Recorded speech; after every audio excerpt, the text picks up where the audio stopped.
بسم اللہ الرحمن الرحیم۔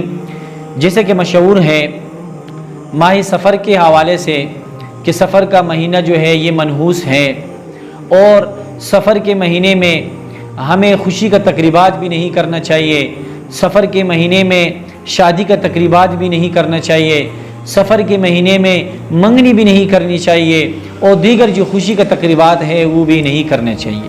اور کہتے ہیں کہ سفر کا مہینہ جو ہے یہ منحوس ہے۔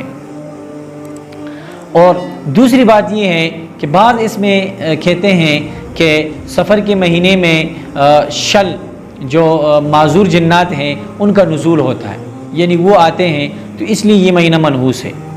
اور اس میں کچھ احباب کہتے ہیں کہ سفر کے مہینے میں آپ علیہ السلام بیمار ہوئے تھے، تو اس لیے سفر کا مہینہ جو ہے یہ منحوس ہے۔ ہم مانتے ہیں کہ آپ علیہ السلام سفر کے مہینے میں